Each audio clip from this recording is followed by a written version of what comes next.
this! What? I didn't! That file, it was encrypted. How did you crack it? It wasn't. It was just a text document. Text doesn't do this, Molly! I swear, it was just a document. I didn't think anything would happen. My God, there are no unencrypted files on this entire fucking system, Molly. Oh my God, I fucked up. Jesus fucking Christ. Sorry. You gotta go, I'm sorry. You gotta go. You gotta leave, Molly. What about the algorithm? I'll do it myself. I don't know. I'll do fucking something. You gotta go, okay? You have no idea what you're messing with here. I promise. I won't touch anything else. I swear. I don't. It's dangerous, Molly! It is dangerous, okay? Do you understand? How in the hell can software be dangerous? And we are live on Building a Dark Web, episode 1.6, discussing chapter 6 of Dark Web, the Emmy-nominated series that you can now stream on Amazon Prime, season 1.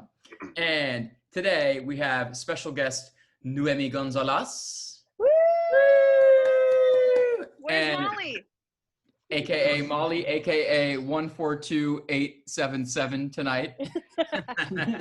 That's probably some important password I shouldn't have on it. And Jonathan Hartman, our composer for all of the A Story episodes and Rideshare. Woo! And bringing back Tim Nardelli, co-EP, art director, many other things. It's an indie show. We really had to hustle. Mario Miscione, EP, writer, director, graphic artist, enthusiast, and Roxy Shih, the actor, and co-writer of Eat, Pray, Love, which we discussed last week.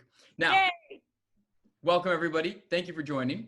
And today it's kind of a unique episode that we're discussing because it's the first episode of Dark Web that only has one director and no anthology, and is pretty heavily focused on one person, our dear Noemi. Noemi, I'm still not sure I'm saying your name right after all these years. Because You actually are. I am good. Okay, because originally I Yeah. saw you Noemi, and nobody corrected me. That Oh. works too. I respond to both. But eventually, yeah, most people would say Noemi. Noemi. Yeah, Noemi. just, yeah. No Emmy. We're going for the Oscar. I love that. Thank you. I've had to say it my whole career in all the casting offices, and it sticks. It works, unless you're going in for TV, which is, I'd always have to figure out a non-awkward way to come out of it.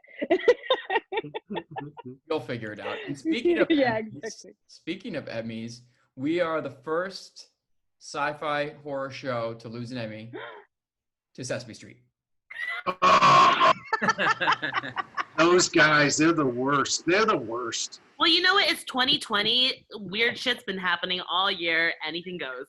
It's true. How That's could No. We have a book of Sure. grudges against Elmo now. It's Big official. Bird, our Emmy, Big Bird, he's been around for 50 years. Couldn't he give it No, to they're going down. How many Emmys do they have already? I mean, come on, just greedy. Yeah. Give it Selfish, to the little show that could. selfish, furry little muppets. It's all good, guys. We're not sore losers. We Yeah. we're I thought Sesame sharing was Street. caring. I guess not. Anyway, we'll move on because no, we're gonna have humility and dignity with our loss. Honestly, I have to tell you, it was, for me, it was such an incredible shock and incredible privilege and honor to be nominated. And I know that's like the cliche that everyone always says, but as a member of the Television Academy and having gone through this process of going through and evaluating and being part of like peer music groups, I know how much vetting goes through those different layers before anything even gets to the point where we had. And when you called me, it was such a complete and utter shock to me that like it had gone even through all those kind of machinations and gotten to that point. And it truly, truly was, I mean, for me, like an absolute honor. I'm still kind of shocked by it. When Michael called me, I honestly thought he was pulling my leg. I honestly thought you were pulling What a my leg. sick joke. I thought he was pulling a joke for a good 3 to 5 minutes. I was like, that's hilarious. Why are you really calling? What can I help you? And what do they do? So, no, it was Never great. do that. No, it was exciting. And Noemi, you had a pre-nomination, and I everybody. did. It was really nice. Yeah. It was a nice surprise for our show, for a small. No, but all credit to you guys giving us so much support to make sure that Dark Web is out there, because that's also a huge part of said vetting process is your guys' backing. And you obviously believe in who you put to do the storytelling and do the work. And here we are now talking about it and can brag that we've been 7-time Emmy. It's 7, right? Yeah, 7. Yes. 7. And one-time winner. 7. So we're an Emmy. Yeah. And one-time winner. Well deserved. Lars, right? Woo! Lars and Vasiliki and Avery. Yep. That's So right. lovely. Yeah. Our lighting team, Right. Of course. who were awesome. So on that Thank note, you guys. my first thank you. My first question is for Noemi and Jonathan. What the hell did you think when you first read the script, Noemi, and then Jonathan, I guess you didn't read the script. You saw like the raw, assembly of first Rideshare and then all of chapter 1. So what did you think the show? What did you think? What were you like? What is this? You want to go first, Noemi? No, please. I was going to ask you to. I was really fascinated by it because I felt like I had never really seen too many narrative series that went this kind of way, and it was dark and kind of foreboding, but not like terrifying quite yet. Later on, like Eat, Pray, Love, and that other stuff really that stuff freaked me out. But it felt like it was like this really interesting kind of canvas in which, from a musical standpoint of storytelling, it seemed really intriguing to me. And one of the things I thought that was like really fascinating about it, because the first stuff I saw was Rideshare, and Rideshare was like a complete like night shoot kind of mini anthology piece. And seeing Los Angeles at night and the way that it looked in there, the first things I did back when I first did Rideshare was that kind of like hard, dark, kind of John Carpenter-esque analog synth kind of sensibility. And it just felt really uncomfortable, like just like bad things were going to happen kind of feel with it. And then when we got to the point to do that across the entire series, it was just, it was really special. I actually kind of, to remind myself of where I was creatively, went back and rewatched this episode and even some of the early footage in preparation for tonight. And I was kind of surprised looking at episode 6, how much really important stuff happens in this episode. And even musically, like I think a lot of the things that I ended up doing for the series in some ways kind of coalesced around episode 6. Like there's a lot of really important things in the love story aspect in episode 6 that happen in terms of those musical themes. There's a lot of important things in terms of like the Citadel and those musical themes that happen in here. There's also a lot of like the kind of peak like mystery solving stuff when the whole gang is finally together and, kind of deciding, trying to figure out next steps towards the end of the episode. And it has like the really great stuff on the inside of the Citadel that's like those wide shots of like those blue dotted kind of computer matrices kind of building stuff. Yeah. And all those were like super inspiring aspects of like writing on this episode. And I feel in a lot of ways when I look back at this episode, and also has the crazy, I don't know the character's name, but the guy who goes on the rant about the dangers of the dark web and so forth. And a lot of that sound ended up becoming the basis, which became the, like the foundational basis for the actual title sequence music. Yeah. Yep. So in many ways, 6 is, I think, kind of like a seminal one for me, in terms of what the whole show kind of encompasses, because it has every single aspect of it musically kind of going on, which is really fascinating. For me, Your turn. you're saying, okay, so the moment I remember the moment I got the sides, and then, but you're saying specifically once I booked it and I received the script in its entirety with Just sides, initial, because you get like, I don't know, when I get an audition, sometimes what it is. It's like CSI or some show you've seen, and then sometimes it's like something new and you're like, what is this weird thing? And then because there was no like not a lot of press or anything about the show, so you might have read it and been like, this sucks. Or no, you not might at have read it all. And I think you liked it. Obvi.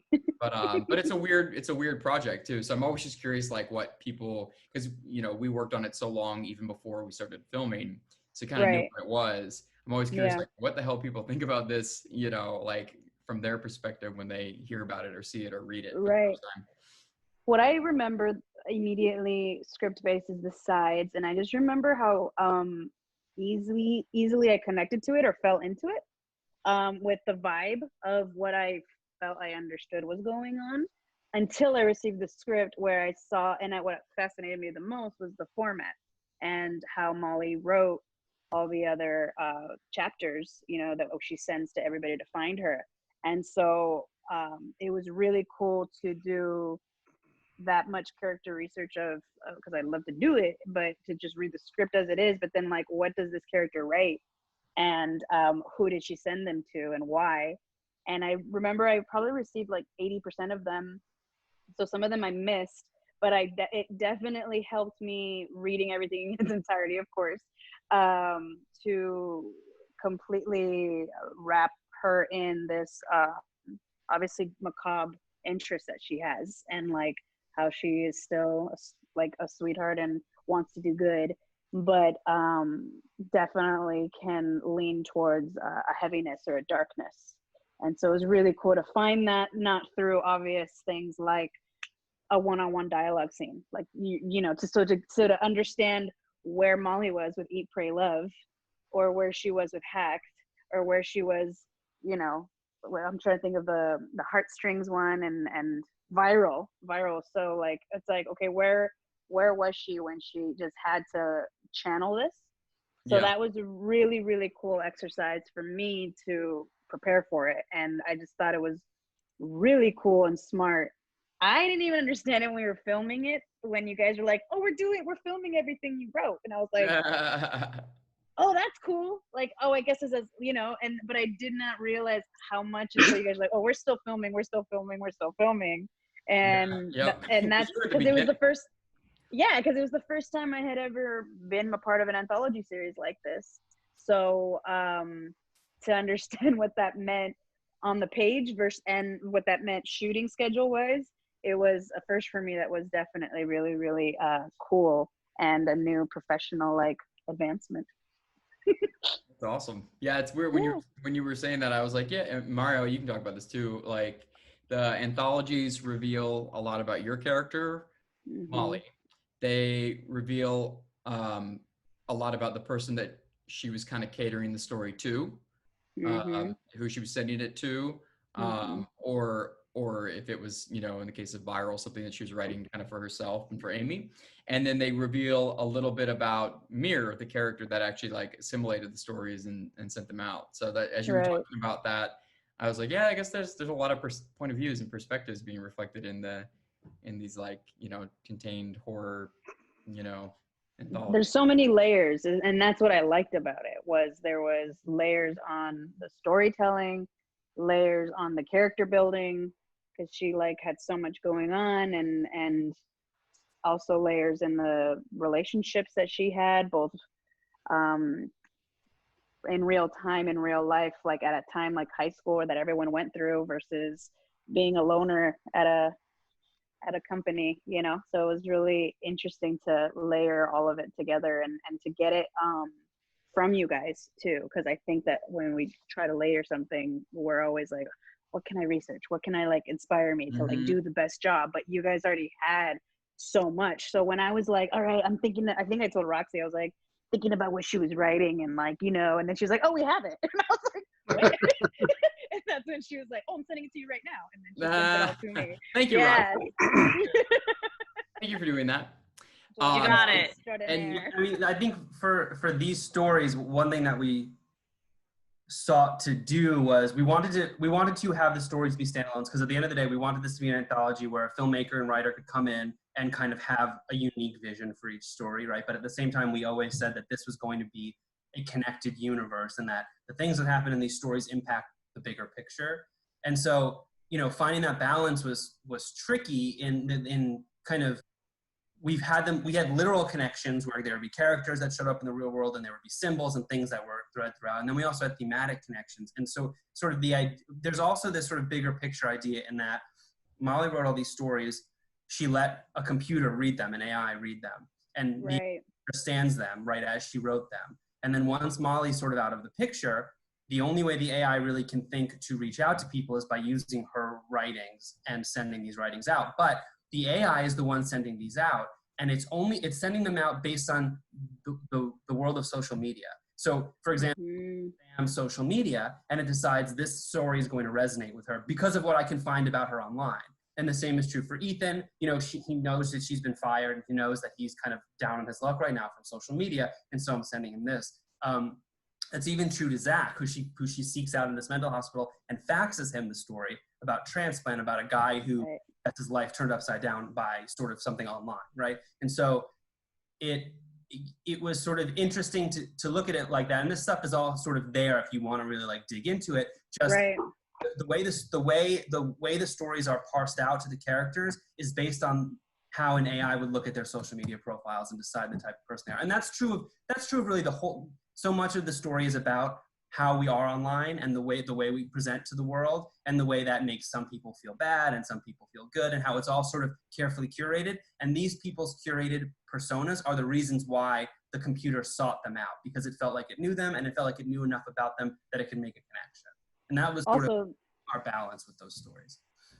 To me, also really highlighted emotional intelligence with AI, you know, which is obviously everything that you're saying, but to know all this information and just be like, okay, I have these facts and facts and facts, but to know that this story is going to trigger someone. Molly taught it that. Molly's right. time teaching it about people and what they react to and why they do things like write stories or why they get sad. Like, and so it's through her teaching that it understands it can reach them, you know, in a personal connection way. I always felt like she humanized AI, and that's she totally does. Technology is needing right now is humanization. Well, maybe it doesn't. But she's the mother of the AI. Yes, the mother. She's the mother. She totally is. She totally nurtures it and scolds it. Noemi did a lot of research. I remember you saying at Comic-Con when they asked you, you were like, I respect technology. and you had some emphasis. I was like, ooh, she's got a story there. And it was like, I thought it was powerful when you said that. You were like, I respect it. And you had like this haunted look, and I was like, ugh. So talk to us about the research that you did. You have a family that is in this world. Correct. Well, I have 3 genius brothers in all different ways, and I think all of us, including myself, are nerds and love it. And specifically, my brother David is I like to think I know what he majored in, but if I'm not mistaken, it's electrical engineering. He got his master's in electrical engineering, and then I swear I saw a minor in physics on his certificate, and I fight with him to this day about it. So he from the jump, I remember being in middle school, high school, watching him build a desktop computer, having the parts delivered to him. So I was like, whoa, like this, to me, seeing like this, I was like, this is incredible. But then also hearing the way that his speech pattern, because he was so intellectual, seeing how cerebral he was and how that was apparent in his behavior and his actions. So there's one time where I needed extra credit for AP calculus, and I was like, oh, I gotta do this, and da-da-da-da. And he's like, what do you gotta do? I was like, essentially I have to put in a formula on the Texas Instrument calculator so that my whole classmates can program the same solution, so that when we get to this question in the AP test, we're all like good. Because I also came from humble roots in this inner city school that definitely didn't score as well because we didn't have the resources that our next door did in Palm Springs. So I was explaining all this to him, and he was just bored in summer and was like, you want me to do it? And I was like, yeah, that'd be great. But I did watch him program it and see him have like all the time to do it, and I was just fascinated with his brilliance. He got me into the movie Hackers, which I saw over and over and over again as a kid, and we rewatched it for this too. And yeah, I think I mainly respect it so much because of just like Molly, all of the I want to say the intellectual, technological vigilantes have been taken by their own lives for the most part to prevent the government from coming to them first. And it's because they are brilliant minds that are being stopped ahead of time. And I think we don't realize how deep technological information and advancements affect your job and affect how you keep it. And I just remember talking to my brother about the dark web. I remember trying to log into the dark, even to this day, I'll type dark web really fast and I'd be like, oh, I like always do my research on our Braver show. than me. I was like, I feel like they flagged me already, you know. right. And I feel I like was like, no. yeah, and I feel like they've from the jump, the things that I've researched, how private I am, I've noticed different things, and so I'll literally talk to the phone and just be like, you know, we're cool, like I respect you, da da da da da.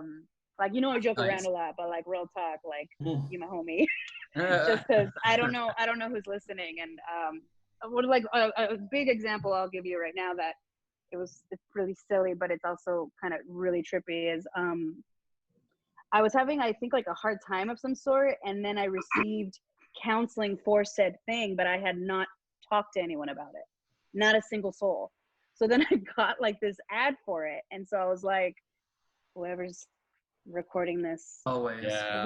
whoever's literally in my mind picking up coding, or whoever is picking up on wavelengths, like I was like, shame on you, and I know that you're doing this, and like you're gonna get yours one day, and this is not right, and I know you're recording this, and you're gonna send this to your boss, and you won't forget me. Like I was just like threatening them, because I was like, I know that I've obviously like got triggered in this defensive moment, but like how many other people are being incepted all the time? You're so scary.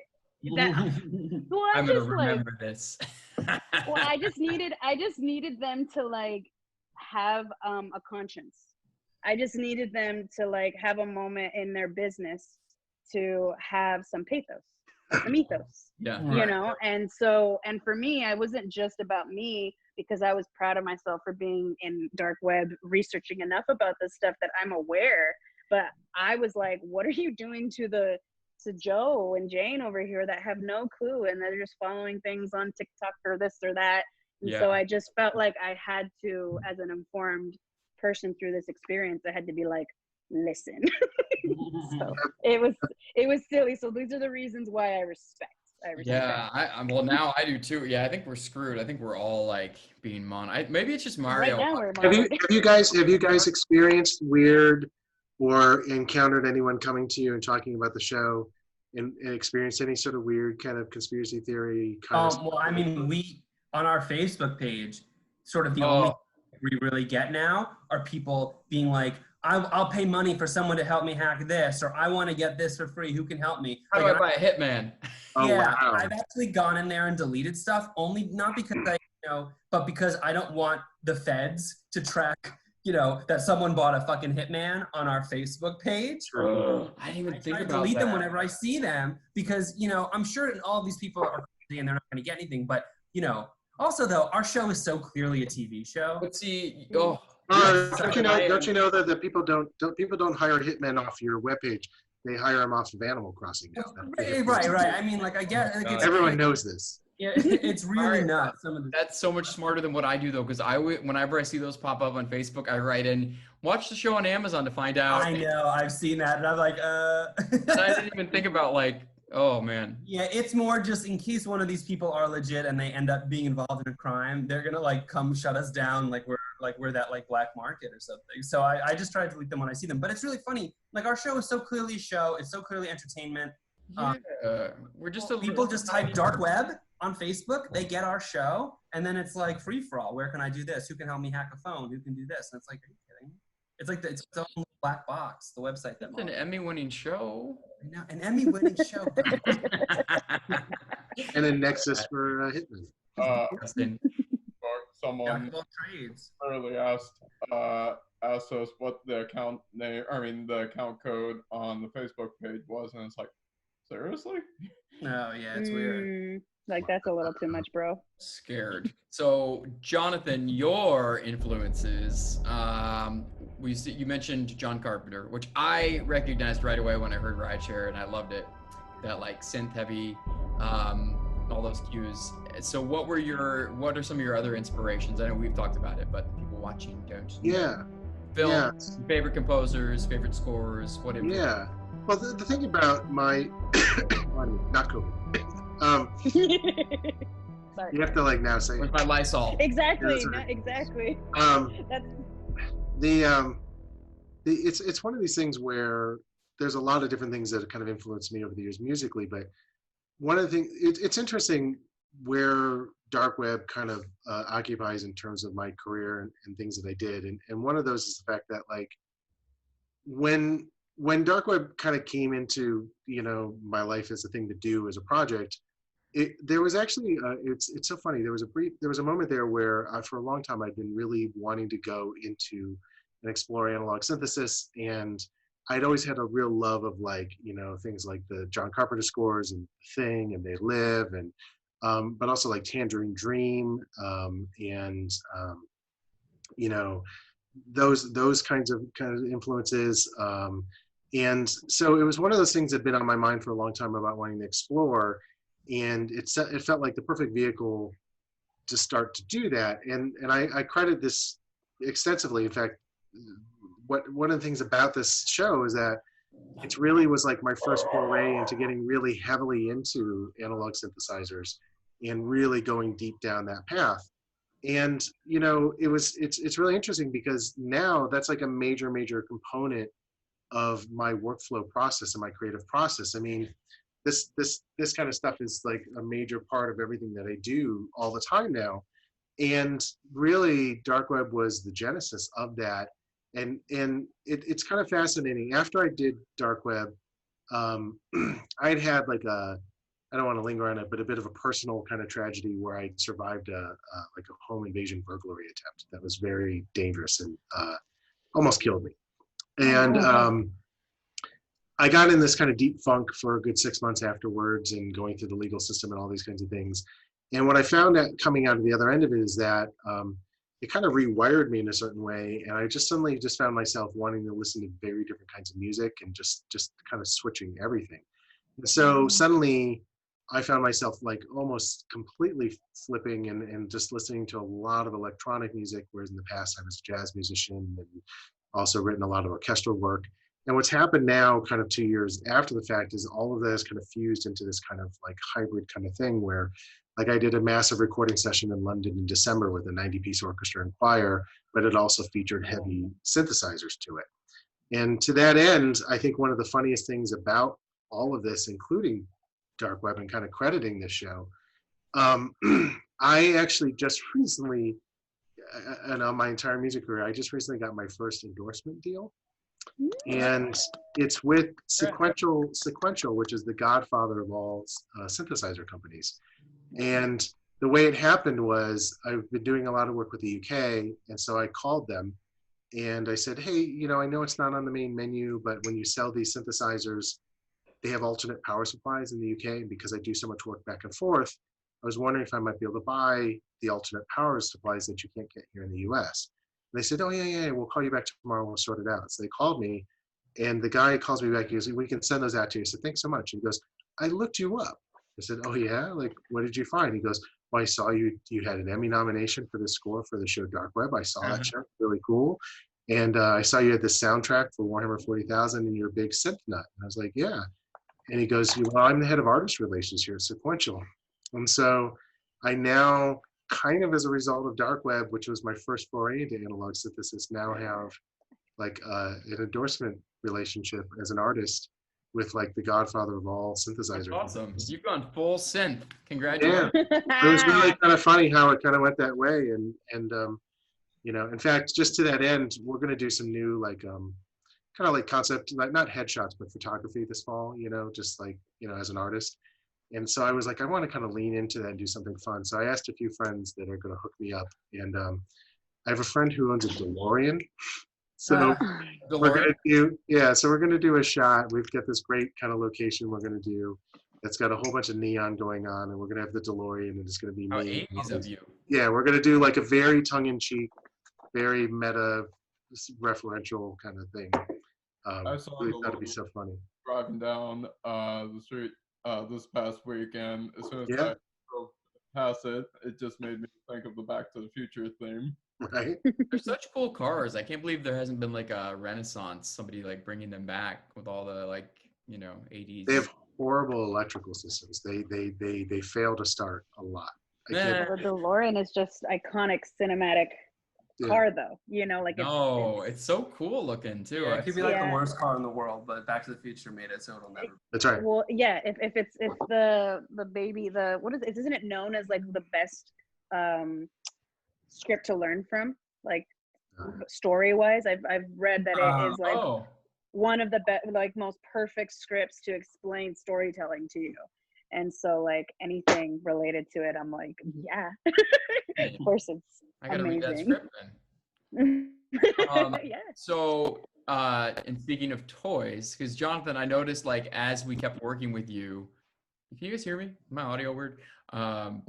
As we kept working with you and then like following up with you after we were done, you kept accumulating more like retro synth toys. I don't even know what you call them, but where do you get them from? I'm curious because every time we talk to you, like I just got crazy, you know, thermo diameter. Yeah, I'm kind of so now. Like the tricky thing about this is like you start going down this rabbit hole of like you start kind of like going deeper and deeper, and you start finding more and more weird stuff. And yeah, so I'm kind of like been in this position where I'm always kind of looking around.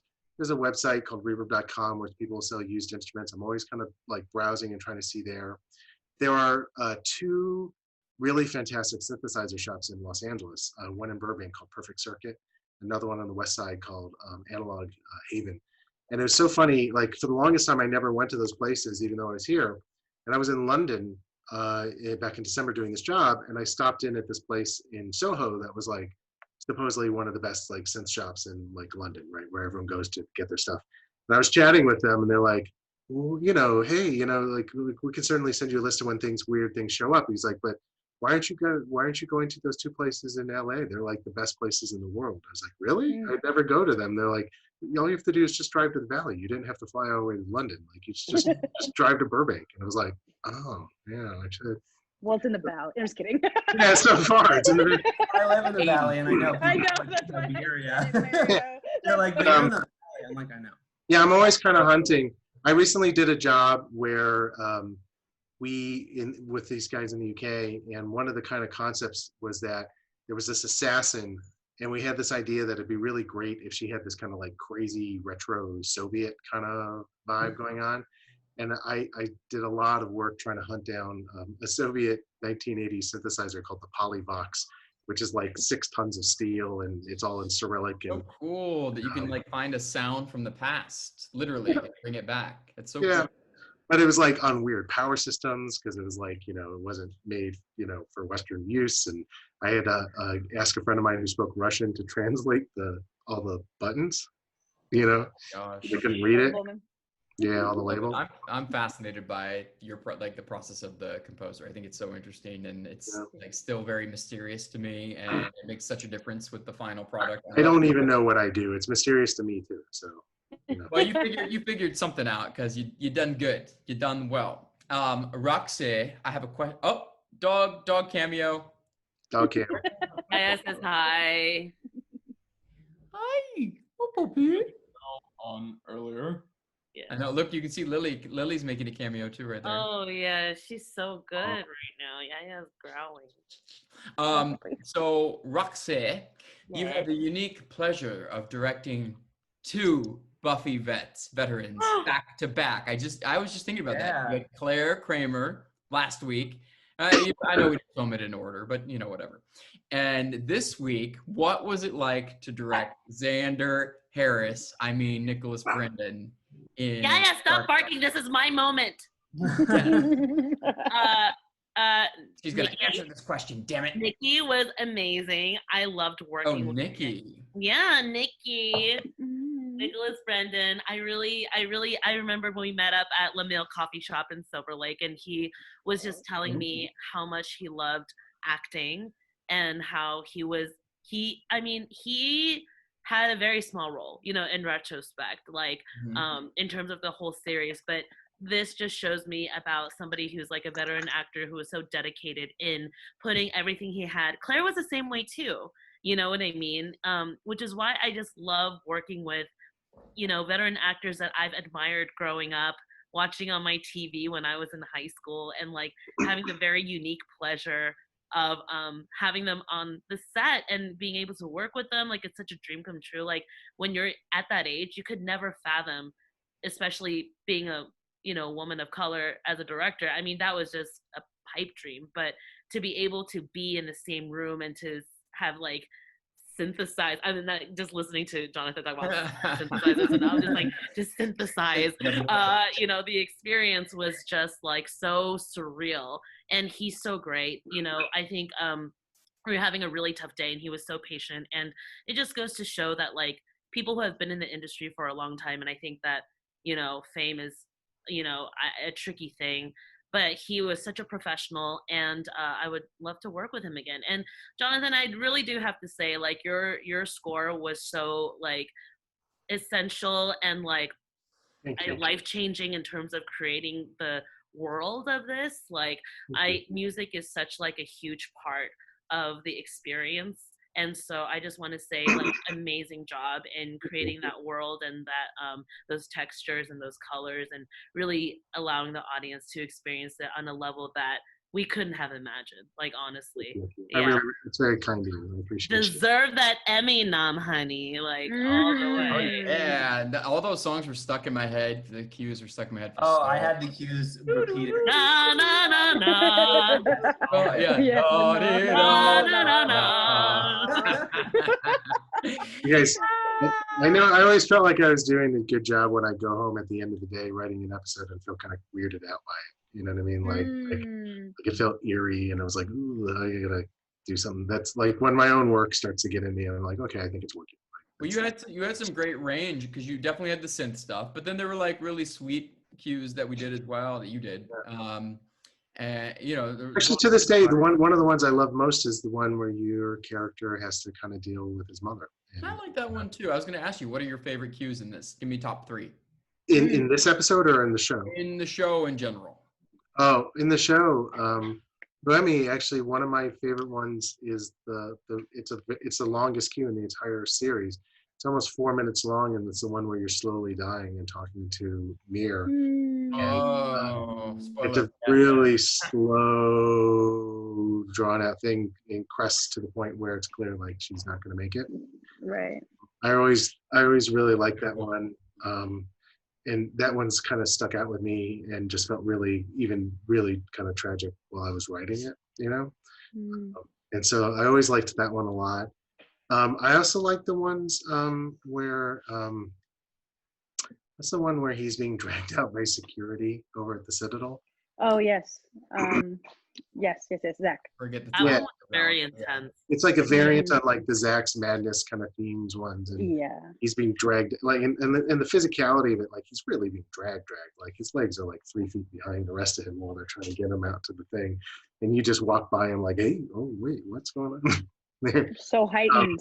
You made it even more heightened by I like layering it that on one top. a lot, and I like a lot of the kind of extended ones, like not as a disparaging thing, but like in my mind it was a little bit like the Scooby-Doo thing where the whole gang gets together and finally decides they're gonna we would always say like Scooby. You know what I mean? And I like but what I like is that all of those scenes where they start putting together puzzle pieces in any different episode, they're all kind of variants on the same theme. What I like about it is that it has the Molly thing in there, dee-doo, dee-doo, dee-doo. But what I liked about it was that the Molly thing also functioned as like a propulsive forward motion kind of element. So I had a sense of like, dee-doo, dee-doo, dee-doo, dee-doo, dee-doo, dee-doo. And so it felt like everything was always pushing, that they have to like get through this and solve this. And there's a sense of urgency to it. Yeah. So that's something I kind of like a lot. And then I like the title sequence as a fourth thing. The title sequence. Oh, yeah, hell yeah, the title sequence for sure.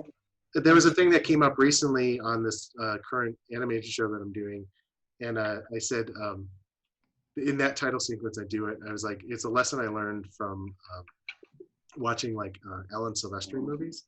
And Alan Silvestri, when he does titles, 9 times out of 10, he'll always goose his own name a little bit when it says music by. Like the music will do something special right at that exact moment. And your title sequence, I was like, I'm gonna sneak that in just a little bit. Just That's a little amazing. bit on there. That's awesome, as you should. Yeah, hell yeah. The artist has to sign their own work. When I did it, I was like, oh, I pulled an Alan Silvestri on this one. I like that. finally got away with I it. love Alan Silvestri's score. That's awesome. We have to release a soundtrack for this. That in addition to like I would love to have people, it on Spotify. I would people- love to see it on. I don't know how that works for I artists. know we got to talk about. I want to ask John. We'll talk about Yeah, it we can offline. talk about it. I would love to do that. I think it'd be proper, especially given the nomination.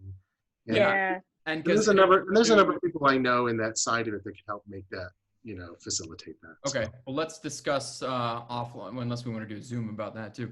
But no, in addition to people asking for Hitman on the Facebook group, I see people asking for a soundtrack as well Oh, wow. every Okay. now and then, in addition to Hitman. So, and drugs. So people, Nice. Hey. they want it all. Well, We music always is a said drug.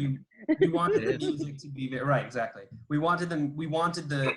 I think for a lot of low budget projects, not every low budget project, but a lot of low budget projects, I feel like score is kind of an afterthought a little bit. Like it's not as thoughtful. Like we came into this being like, we want everyone to have themes, and we want to kind of be building the whole time, and we were like very adamant that this, part of our kind of goal with Dark Web from the beginning was that it was low budget, but we wanted to feel big budget, right? And then one of the ways you do that is with sound, and certainly it's with score.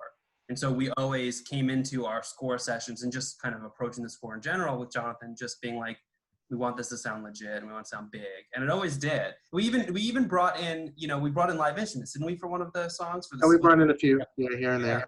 Yep. I have to give you guys credit in another way too, which is that there are a lot of times when you're working on things, and understandably, music, I always joke it's like the caboose on the train. Other than the final dub mix, it's right near the very tail on a lot of this typically. And to your credit, like, you guys would actually come back for actual like in-person playbacks and in-person commentary. And there's a lot of times when like they don't, and then they're listening to it on headphones, and then you get weird cryptic notes where you're like, I'm always open to take notes. I don't mind that at all. But like you get these weird notes, like I don't understand what they're talking about. Whereas like you guys were there in person. We were able to talk and able to say, well, what do you mean by that? Well, it could be more like this. Okay, sure. And not everybody gives the time, like you're saying. I think it's not just the act of wanting to commit to having a score that does that, but it's also the act to committing yourself to engage in like a creative discourse with somebody. Mm-hmm. And Collaborative. yeah, and that's not always the case. And I give you guys a tremendous amount of credit for your approach to that, because I think in the end, while it was a long journey to sometimes get through these things and get to where we wanted to get in the end, like it obviously paid off. Like all of those gambles, all of those creative decisions paid off in huge ways, beyond just the fact that it's been recognized globally by all these people, but that the work itself is work that we can all look at and feel like it's profoundly moving and it means something. So I enjoyed it. I loved Yeah, it. it I was loved fun singing it. getting I learned a together. lot from you and from Mario. You knew a lot about. You knew a lot about it. I was like, how does he know so much about composing music? Score is a big thing for me. I'm very interested in movie scores. I have like a music composition background. I took piano lessons for like a million years now. So it's always very important to me. And so it was very cool to like be in the room and to kind of hear like what was being developed and to talk about it. And I feel like we were basically always on the same page in terms of like what we were hearing, and like our tweaks were always really small. I feel like except remember, we weren't on the same page one time about me. It was me and Roxy versus you. Again. This is. Oh yeah, what was that? What was that one? There was one where It was a lovey. It was a lovey. Oh, the lovey scene. And I'm such a cynic. That's right.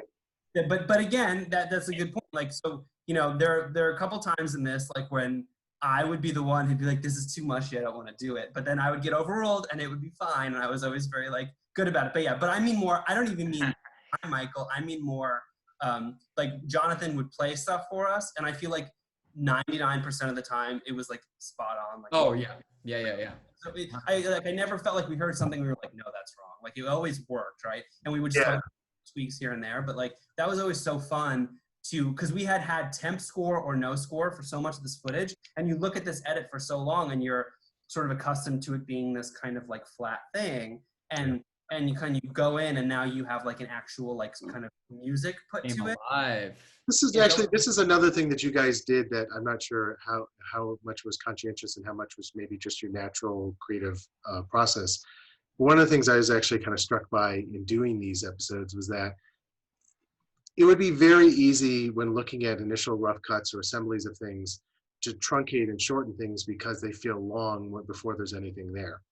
And to your credit, you would often leave things open knowing that later on score would fulfill have a role there, as opposed to feeling like I can't tell you how many. I would be the wealthiest composer in Hollywood if I had $1 for every time someone came and showed me footage and they're like, so this guy starts here and then she walks down the street and then he has to get from this point to this point, and I don't know, like they walk down the street and that's just the longest scene you've ever seen. Like I think it's too long, you know, and you're like, oh my god, it's just so.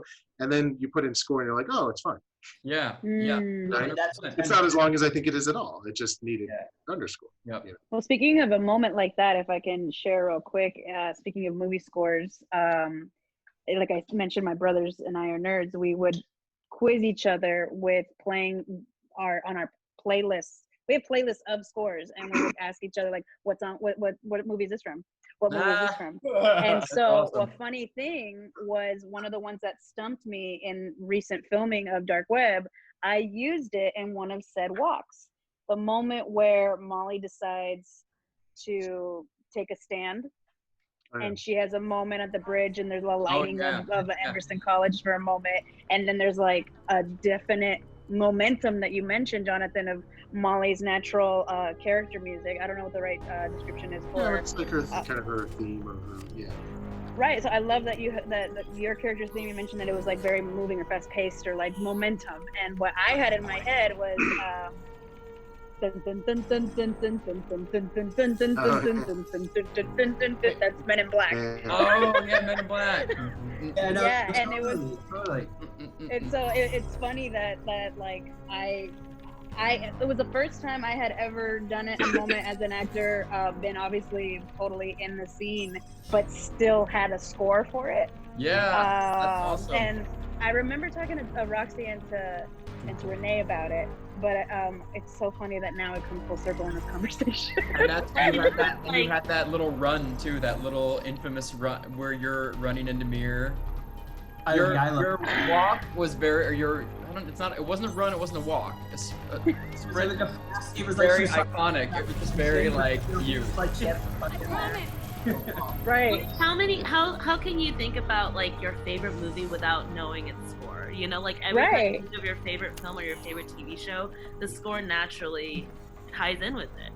I think score is getting less. You know, a lot of people say it's getting more generic these days, compared to like movies. I think there are some. I think in a lot of ways, you know, TV has sort of kind of elbowed its way into, like, you know, for so long film was the place to get cinematic emotional experiences, right? And TV is sort of just something you watch when you got home from work.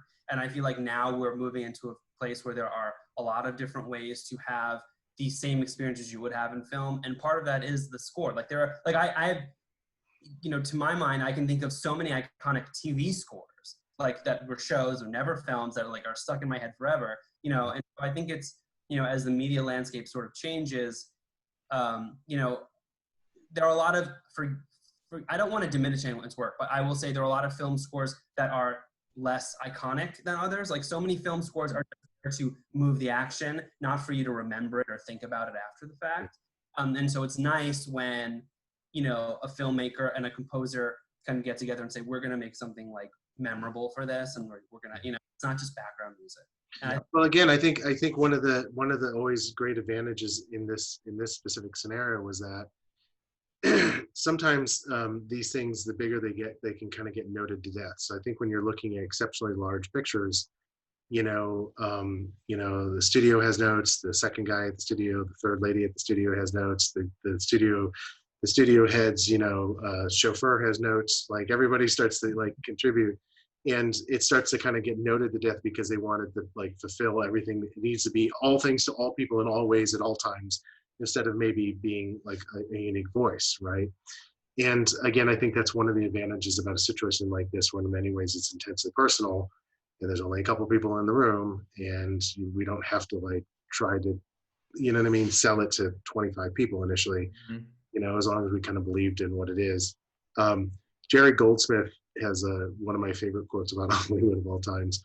Jerry Goldsmith quote is, everybody in Hollywood has two jobs, theirs and music. That's the beautiful thing about indie filmmaking is that there's not so many chefs in the kitchen. The powers that be, the power really goes to the autonomy of the filmmakers. And speaking of, Mario was actually supposed to direct this episode. Oh, really? And then we ended up having to talking about co-directing. I forgot how that happened. Yeah. We were talking about co-directing because I had originally done like the first draft in this episode, and I thought it'd be fun to kind of get in there and direct some more. And then I had a family thing and I had to fly back for, and so Roxy took over. And we had met with Lars prior, so we had kind of an idea. We had all kind of come to sort of an idea of how this episode would go, and I feel like it's executed exactly how I would have hoped it was. So I think this is one of my favorite episodes. I think it's This is my favorite episode. It's Can I ask you guys a nerdy question about this So episode? 80s like war games-esque. I love it. What is this building that's like the exterior shots of Citadel and Emerson the College. courtyards? Emerson College here in LA, in Hollywood, isn't it? Ish. Yeah, it's in Hollywood. It's a school. Those It's a film school. alien-looking things are dorm rooms. It's in so Colorado. weird. Cool. It's so weird. Even being there, you feel like you're on some sort of high-tech campus. Like it's not a school campus, but like a corporation, like Citadel. Like it's very like I think this episode, it was such a good sort of sci-fi, marriage of a lot of different departments. Like just a lot of stuff came together, and it ended up being such a unique thing. For Did me. you always know that place was going to kind of be your location We for this? wanted it to. Roxy and I were like scouting, fell in love with it. We're like, we have to make this happen. We have to. My friend Ryan Turner actually was the one who gave us Ryan. the referral for this location because we were struggling to find something that would represent Citadel that was local to Los Angeles, and he's like, you have to check out Emerson College. So he shot a recent sci-fi short of his, and then like I took Michael to go see it, and then he was like, we must shoot here. It just made the show look so much bigger, and it was so different than anything else we had done. And we both. Well, also that you have all these overhead. You have all this overhead footage. Like, is that drone? Is it helicopter? Oh yeah, Yeah, we love our drones. Days. Some guerrilla drone days. Oh Those yeah. are amazing. So let's see. I have a few more real questions for you guys if you have a minute. But first, we'll do a quick trivia round. Pew, pew, pew, pew. Mario and Tim know what this is, and Roxy know what this is. How many? Okay, so Jonathan and Noemi, we did this movie Circle, and we had a lot of the actors from that movie on the show. How many Circle actors are in this week's episode? And I am going to stump you. 322. I don't know. In this episode. In this episode, yeah. I want to say. You'll never get it. I want to say none. Oh, no, it's a bunch. It's a bunch. No, I was just trying to catch him trying to sneak on me. Well, Mario always trying to forgets win. me. He always So I got you this time, Michael. Okay. I learned my lesson after 4 rounds of this. Exactly. Are they all in Okay, the let's play them cafeteria? out loud here. So we have Renee, we have Lauren, Mhm. we have Lawrence who played Max. We have you, Michael. Mhm. I'm pretty sure Emilio did an advertisement for us when she's on the radio. Is that right or wrong? When she's walking in. Another thing, I don't know if he only did that though. There's something I would like to point out real quick. And Mike and Mario, I don't think you realized you put the line in there when Molly is sitting with Max and Zach at the table, and Max is talking about Muir, and Molly is like, I knew I'd missed the inner sewing circle. Sewing circle, yeah, I remember. That was a nice little Easter egg. Ba-dum-bumps. I'm trying to think what else happens in. Oh, okay, wait. There are some photos she looks at. Who's in those? Are there photos? Oh my god. So sneaky. I don't think we see David in this episode. Mm-mm. I feel like this question is always garnered towards Mario. Well, it is always a Mario question. He almost always doesn't. Okay, Michael. I know, and I always think, I'm like, is he gonna research before we do it tonight? No, he's not. No, I like going in cold. Well, I actually forgot about the Emilio one, but there's one. Well, he could have been. He may not be in this episode. What happened? The way we did our radio advertisements is we had so much radio content that we just started parsing it out to people and then dropping it in where we could. Especially for this one where she's driving in, it's changing a lot. There's a. That's my second trivia question, so don't get. Yeah. We'll get to it. I have a second. Okay, so maybe I'm wrong about wrap up Emilio. circle. So me, Yeah. Renee, Yeah. Lawrence. Yeah. I thought Daniel did a radio thing, but we won't count the radio. He might have been. He was definitely in 3, and he's definitely in 5. I just don't know if he's in 6. But there's one more image in this episode that is a circle cameo. If you can think abstractly. I think I know who it is. Abstractly. Is it a who or an it? Is the dome in this? Yes. It is? Where is the dome? Don't you remember you put it in the slot in the Molly Zappy? Oh, right. That's right. Oh, that's right. In the Molly Flash, one of the images Molly Flash. The dome from Circle. It's the dome and the red triangle spreading out from it. The dome is the cameo from. Yes, the Circle. dome. When I realized that, I was like, he's never gonna get it. That's right. We totally put the dome of the Circle dome in there. Yes. Like, don't you remember you did that? I mean, it's years ago. It was There was your so much. idea too. Yeah, no, there was so much stuff we put in there. Yeah. No, my guy actually had that dome from the film, but then in our garage, after a few years, it just started to wither. Kind of melted. Oh, weird. Yeah. But I have the hatch actually from Dark Web in my garage. And I have, oh yeah. Look what I have. Yeah. Do you have the Hula Girl? Perfect. Season 2. Hello, Molly. All right, my other trivia question is, who on this Zoom has a voiceover in this episode? A diegetic voiceover. Noemi has got it. Yeah, say it. Tim. Oh, no. No? I thought it Tim, was Tim. does he? No, that was in the second episode. Unless I'm confusing. 7 and 1. Does So nobody know? No. Roxy is in 1. Did you do it? Roxy? It's me! Yeah, that's right.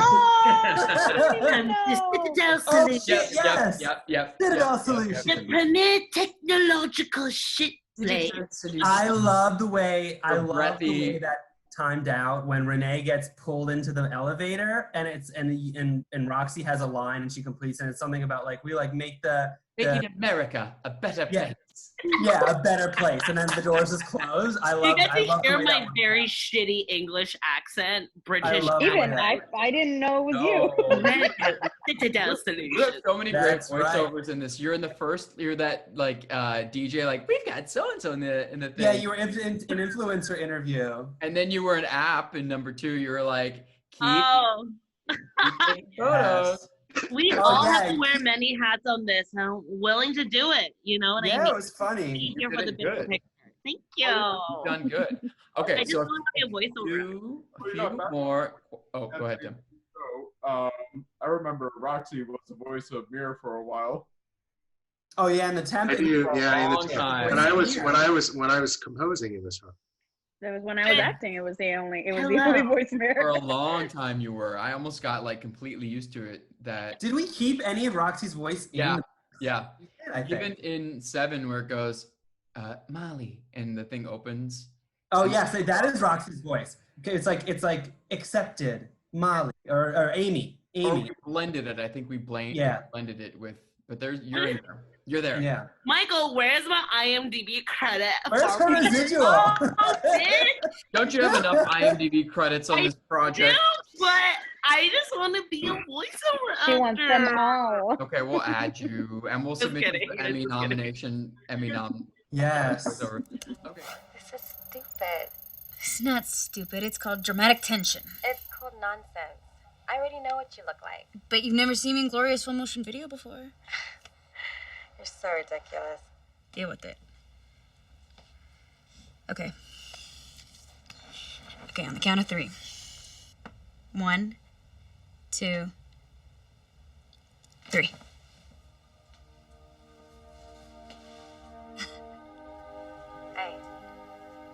Hi. So, you still like me? Until Natalie Portman decides to return my fan mail, sure. Dick. So now what? Okay, so Jonathan and Noemi, this is a trite question, but I actually don't know the answer to it, and I want to know what got you into composing and what got you into acting, or the arts in general. You go first, Noemi. Okay, thank you, Johnson. So classy of you. What got me into acting or the arts? So I started singing as a kid, and then I met. So at the time, I met Mr. Bukraba, Michael Bukraba, who was our music teacher for elementary school. Then when I was in middle school, he went to high school. So I had this teacher for about 10 years, and he was teaching us. By the time we got into high school, senior, we were learning college level material for music and composing and like cadence work and counterpoint and music theory, and it was like crack. And so from that moment on, I was about to go to college, and I was like, I don't know what I'm going to do for the rest of my life and what is like realistic for me. And I just admired him so much, so I thought I was going to be a music teacher.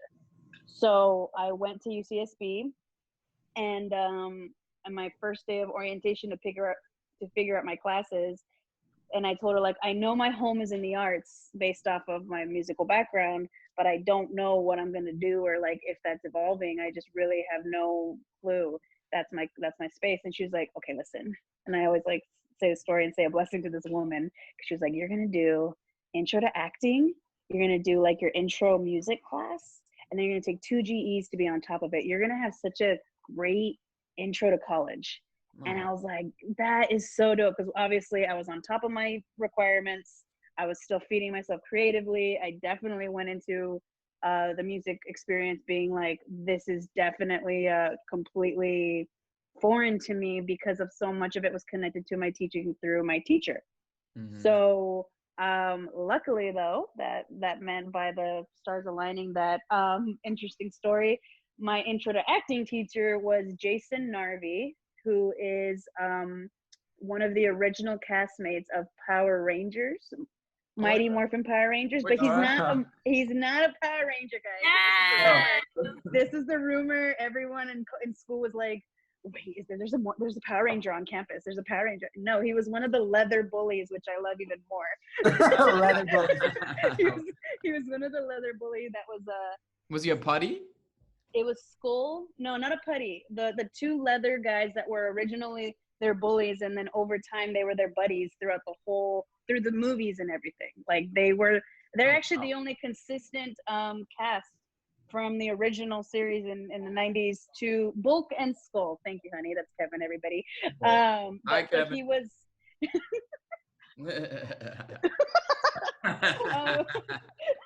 I love you so much. So Bulk was the bigger guy, the hunkier guy, and Skull was the leaner guy who was my teacher. And the way that he taught, I was just like, wow, okay, I'm gonna like look into this. But I saw the conservatory training BFA people. I was like, there's no way those guys are rock stars, because we were required to see productions on campus. And I was like, what? How old are they? They're only 3 years older than me. And I was like, no, there's just no way. I'm like, I'll dismiss it. So 6 months pass. A girlfriend of mine at the time begs me to audition with her. And I was like, all right, fine. And just because she needed a partner to audition with, I got in. Unfortunately, she didn't, but we ended up doing a production together senior year before we both took off into the rest of college, our journey. So that was a long-winded music. Oh, that's exciting. UC Santa Barbara. Thank you. And like, I'm like eating up everything music-wise from you because of the music history that I have from that. So it's just really cool to see how the two intertwine. And I'm really getting into more music because of the previous, we're paused right now because of COVID, but I'm working on Selena the series. And it's the first time that I am using an instrument that's not my voice. So I'm able to read. I went in, I think, booking it, not easily, but like swimmingly, because I was like, yeah, I know music theory and I know how to read music and I know, so I knew that I'd be quicker, and they needed someone that could pick up the drums and play. So now I'm like in this whole new world of like and acting. Like, oh, okay, like it's like my worlds have been reconnected. That's cool. Yes. It all paid off. And we're glad you stuck with it because, damn, we needed you on the show and you were perfect for Molly. And like we were talking about that with Sabongale last week. Like some of the people that came in and read were totally different than what was on the page. And then some people came in like you, and it was like you were literally like looked and sounded and everything, like everything about you was You're Molly, just like Molly, Clay. I was like, that's it. as written. You are Molly, aren't you? I think you You're always Yeah, the like- one and only. You were always the one and only Molly. I felt Yeah, it, that's except with true. the moment that, I mean, I felt that because I just, sometimes you just connect to something, you're like, I'm totally going to work on this in some capacity. If not this role, like I somehow, whatever. And I saw this like confidence between you, Roxy, and Michael. And then there was this moment where Roxy just looks at Michael and is just like, yep, I'm done. And I was like, and Damn, are we so obvious? We should have worked on our poker face. It Not very wasn't a subtle. good- it wasn't a good I'm done. It was a good like sashay away. Like Oh, what? no, that's how I took it, because I was like, wow, she was like so direct and sure of herself that she was just like done with me in that moment. So okay, I guess they're Oh, moving good. on. I'm with glad me. I'm ambiguous. No, and I was also trying to like, was she being ambiguous? I think she was being ambiguous. No, and I'm obviously so self-conscious. I was like, no, they were done with me. They were done. Oh. Actors really need to just, I think we talked about this in one of the previous episodes where it's like managing your anxiety and leaving it all on the floor when you leave. Like, just like, I did it. I did my best. That's done. You know what I mean? Yeah. And whatever they think is whatever they think. Like, it doesn't fucking matter. Like, Yeah. yeah. Yeah, but I definitely that's picked up hard. I picked up that moment and I was like, what does that mean? I was Thank like, you for the honey, memory. she's the one. I know, and I was like, how fascinating. You're the But one. I knew it was gonna go either way, and either way, I was thankful that I like you said, put it out there, because here I am talking to you guys. You brought balance. Yes. You brought balance to the Force. She did. That was a Star Wars joke. Nobody got it. My God. God, you people. What are you, dead inside? Okay. Jonathan. How I came to composing, right? My grandfather was an engraver of musical instruments, and he was the master engraver at King Musical Instruments in Cleveland, Ohio, and for 55 years. And so I grew up around the factory where they made trumpets and trombones and saxophones and things like that. And I would go into the shop often as a kid. And he did a lot of horns for very famous jazz musicians over, a 50-year period. So he did horns for like the Dorsey brothers and Dizzy Gillespie and Charlie Parker and all these kind of jazz legends. And a lot of those people I met, if they were still alive, towards the latter part of their career when I was a kid. Right? And around 10, I started collecting vinyl, like records, and I kind of got on this kick, and I was really kind of obsessed with jazz music. And I started practicing and playing the saxophone, I started playing professionally at 15, and playing in a lot of bars and clubs and places I couldn't even legally be in for many, many, many years later. And then during that time, I started writing and arranging. It was always kind of like a side-by-side thing. Like I perform as a saxophonist, but I was also writing and arranging songs. By the time I graduated high school, I'd done at least, 5 or 6 large composition pieces for full wind ensembles, 60, 70, 80-piece wind ensembles, and written out all the parts and everything. And so I was always writing and arranging throughout my entire career. And a lot of times it was a vehicle for my own bands, like when I lived in New York City as a musician, and my bands were often pretty much playing 90% my music as a vehicle for that. And it was actually, I spent a lot of time in the earlier part of my career in New York City, often hanging out around Wynton Marsalis and the different musicians from Jazz at Lincoln Center. And Wynton was always really friendly with me. A lot of the guys in his band were dear, dear friends of mine. And Wynton was actually one of the first people to ever kind of press me a bit. And we were chatting one time, and he's like, Jonathan, like, you're a really good horn player, but I feel like writing is where things are going to happen for you. And at the time, I was like, what's wrong with my horn playing? Like, it felt like a backhanded compliment. He's like, no, like a lot of people play, instruments, but not everybody composes. And I think that that's like a thing. And then very shortly after that, I had 1 year where I did my taxes, and I realized it was the first year I'd made slightly more money writing and arranging for people than gigging. And I went, huh, that's unusual. And I had spent, a decade in New York City, never going to bed before 2 in the morning and playing every single bar and venue you could ever imagine, and touring extensively and living out of a suitcase and, just forever. And so I got to a point where I kind of felt like, okay, I want to get off the road. I want to maybe make a change. And I was always really obsessed with film and television. So I would go, for example, I would play gigs, let's say, and play a gig from 8 to 10, and then not have a gig that started from 1 in the morning to 5 in the morning. And I'd go and see a movie in those 3 hours between gigs, right? And so I would go, at one point, I would go to the theater at least 5 times a week. I'd see every single thing that was out. And I was really aware of film music and all the different main composers. And I felt like there was some sort of thing in me that wanted to do that, but didn't understand. Like, you might as well ask me to go to Mars. Like, I had no idea how you would go from where I was to what that was as a career. Mm-hmm. And I knew I needed to get off the road, and I had a baby on the way, and I was like, I gotta figure something out. So I went to NYU, and I thought I'd get my master's. And I went in under the auspices of the jazz program originally, and immediately felt like a square peg in a round hole. I was like, oh, this is not right. And it felt very academic, and it felt very kind of fake, because I've been gigging and working and playing clubs forever. And like, suddenly in this academic version of it, it felt like it was not a very, real, it just felt wrong. And I kind of questioned what I'd done. And right around that same time that I met Ira Newborn, and at NYU, they had an amazing film scoring program. And Ira Newborn has become a dear, dear, dear friend of mine and mentor over my entire career. And Ira did all the classic John Hughes movies. So he did the scores to Pretty in Pink and 16 Candles and Ferris Bueller's Day Off, Automobiles. And he also did The Naked Gun and Blues Brothers and Ace Ventura: Pet Detective, and, just like a million, like the total zeitgeist of like 81 to 95. Yeah. Yep. He's that guy. I remember once it was like the best movies of the 80s, and like 5 of the 20 movies up there were movies he'd scored. And I was like, oh my God, that's crazy. Yeah. My child.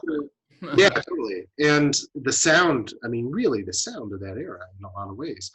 And like, you think about Ferris Bueller Day Off, and the scene where he's running and he's jumping over everything. That's Ira. That's like a classic kind of thing. And so Ira became this kind of cantankerous uncle figure in my life, and who I love dearly. That's cool. Yeah, and he was like, I think you need to study with me. I think you need to take composition lessons with me and learn scoring. And the minute I dipped my toe into that, I realized, like, oh, I should have been doing this all along. And it was kind of like the perfect triangulation of music composition, which I loved, and technology, which I love, and people. And that kind of like that folk, that where all 3 of those things kind of meet in an interesting way.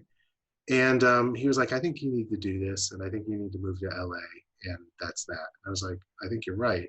And right away I started working. Like, I had a job where I did some concept stuff for Oliver Stone's W early on, like some orchestration work and spec work. And then people started introducing me to people in LA, and Ira started introducing me to people he used to work with in LA. I started making trips out here, and in very short order, I met Hans Zimmer, and I met Harry Gregson Williams, and I met James Newton Howard, and I met John Debney, and I met Alessandro Desplat, and I met Trevor Morris, and like a ton of people. And I had a couple job offers. And so it was really clear, like, okay, I'm going to go for this. And I had a call, a really seminal day I'll never forget. It was in early February of 2009.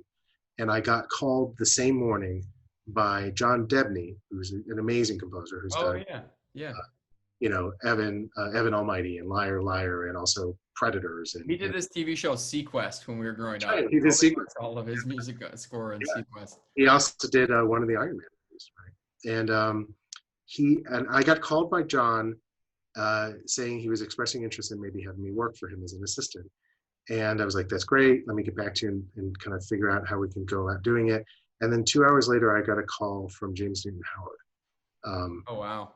Offering me I love James Newton Howard. Yeah, amazing. Absolutely. So many movies where everyone, like, so often I hear a score in a movie and I'm like, this score is really great, and it's James Newton Howard. So I looked at my wife and I said, this never happens. You never have two of the best and biggest working Hollywood film composers call you on the same day saying they want you to work for them, right? And I said, we need to move. And so the very next day we called a realtor and we put our apartment up for sale. And it took us a little bit longer to get out and get to LA than we thought. We got in by late summer. And unfortunately, I missed the window on both those jobs. And I was really kind of bummed and weirded out about it. But I was unemployed for about 15 days. And then I got hired by John Ottman, who did all the X-Men movies. Oh my God. I worked for John as his assistant for 2.5 No big deal. Yeah. And I learned kind of how studio pictures work at that level and, you know, how that process. And then I went off on my own and started doing some indie stuff. And then my first foray in the television was getting a call from Bear McCreary asking if I could do additional writing on Outlander. And so that was my first television experience. And then from there, it's just kind of gone on. And some good mentors. Good Lord. Yeah. And what is your dream project? Maybe. Oh, like in like films or TV shows? Yeah, like, what would your dream film be to compose? Well, you know what? There's recently a thing that's kind of brewing, and we'll see if it happens. But some people came at me recently with a Western, and I've kind of always, it's been like one of those things on my bucket list I've kind of always wanted to do, like, but they don't make a lot of Westerns and no one ever comes to me for the ones they make. And so the fact that they've come to me and expressed interest in this thing is, we'll see if it, you know, gets made. It's still early, but That'd be exciting. I did write some demos for it, and not as much to get the gig, but more to prove even to myself, like I could go full yeehaw and like do it. And I was really kind of excited about that. So that would be kind of fun. And there's been a lot of shows that are like near misses that maybe in the end it was best. I came very close at one point to being considered for Swamp Thing over on DC. And I was great. I heard that was really good. Yeah, and I was always like a really huge Swamp Thing fan as a kid. I was like kind of odd comic books, and that was one I really loved. And so I think it'd be fun at some point to do like a proper comic book series. Another one that I've been kind of like trying to work towards. There's some chaps over in Oxford in England that are putting together a television show for Judge Dredd, and that's another thing I would love to do because like great because the score for the newer movie was very like synth. I loved that score. I forget who it was. It was great. And then there's one other thing kind of brewing, and I'm going to put it out there because sometimes social media bounces back and then people see it and then they go, "Hey, this is a thing. Someone's interested in this, right?" Put it out there in the ether. My agents are talking to some people over at Industrial Light and Magic, and I've talked to a few people too, roundabout to Imagine Entertainment. But they're in the process of putting together a television show based off the movie Willow, like the fantasy movie. Oh, yeah. Oh my God, my favorite film of all time. That's when Val Kilmer was super hot. Yeah. And so I'm just going to put it out there, and maybe it ends up kind of going through the internet and someone hears like, because I've done a lot of science fiction and I've done a ton of fantasy too in the last Get it. And loved that movie growing up too. And it's one of those. We want to come to the sessions and hear that. Yeah, right. That would be really cool. I think that'd be just an amazing thing. And I've had a couple close calls with Ron Howard on some other projects where my music has gotten on his desk, and I know that he's heard it. And there was a show that I almost got, but they had to hire a Canadian for tax purposes, and I know it got on his desk. And so, and I did a gig. I once did a movie with his daughter Paige too, and so I once met him at like the after party on that. So I'm kind of hoping sooner or later one of those paths kind of cross. We're sending you vibes for Willow. Yeah. That would be awesome. Willow would be amazing. It's gonna happen. Final question for Noemi. What did you love most about Molly, and what did she teach you about yourself? Ooh. What did I love most about Molly? I think it was her fight. I think it was she was not necessarily like an extrovert, but she was unabashedly herself and was going to do what sat right in her soul. So if she was going to be a lesbian, she was going to be a lesbian. If she was going to be a hacker, she was going to be a hacker. If she was going to have a romance online, she was going to. If she was going to do what she did towards the end, she was going to, you know. So I think that was the coolest part of that experience with her. And then a thing that she taught me, I think more so that accepting my macabre nature. my family and I are just naturally dark. Like we do have weird fascinations and get into obsessions and black holes of content or certain things that people are like, why are you watching this? And like it weirdly gives me comfort. And I felt like I was alone in the fact that unique dark things made me feel better. And seeing Molly's made me realize like you're not alone, that other people out there as well with watching and listening might like dark poetry instead of romantic poetry. Amen. You know, Certainly everybody on know. Zoom. Yeah, so it made me be like, you know, I think something I was hiding how my interests were dark and only like my closest family knew. And this let me be grounded in that. It made me, and not necessarily even more of a martyr or like worse or like even more leaning into it. Just it was really good. I also, one acting thing I learned, I will say, it was the first time I had ever received a script that was heavily on the nose about what was, not heavily in a bad way at all, forgive me for using that phrase, but like, I don't know, her line of like the world's a bad place, and not necessarily having all that like depth emotionally about being a bad place, but that depth and awareness and the intellectual about it. It was like the first time I was like in the scene but floating in the intellect about the through line of the movie, of the show. So it was interesting that I had this challenge of, okay, this is really, if I'm too much in my actor head and not in my character, I could lean into a different direction. So I really was proud of myself for not going in the bad direction, at least I think so. So that was a specific. Go ahead. Of your interaction with Mir is, you know, like we talked about you being a mother for Mir, and you're also like a teacher. You're sort of trying to articulate the world, you know, as it is in a way that like a child could understand. And, you know, that she's kind of, Molly has kind of embraced that, you know, the world is terrible, and she like has this like kind of like ache to fix it or to do something beautiful and to make it better. And that's why she writes, and that's why she looks for these relationships, and she feels unfulfilled. And so like, you know, that's kind of, you know, her thing, is that she's really just trying to find ways to improve it, and that the mirror, stealing mirror, because she's decided that this is the way I'm going to fix everything. Yeah, it's like she's aware of her ache, but it's not going to stop her from doing what needs to be done to propel her to do something. Like, yeah, it's not like she's all sorts of risks to do what she thinks is right. Yeah, I love her. Really she's great. She's a great character. I loved her, you guys. I gotta say, it's one of the proudest like projects I've ever done. Truly, like this is the like little show that could in so many ways, and like everyone that collabed on it, and the vibe, and like the cast crew dynamic, and creative and collaborative, like we're talking about with you guys in regards to like making the music go through beautifully, and like it obviously is Emmy nominated for a reason, and like it's definitely gonna do well in Russia.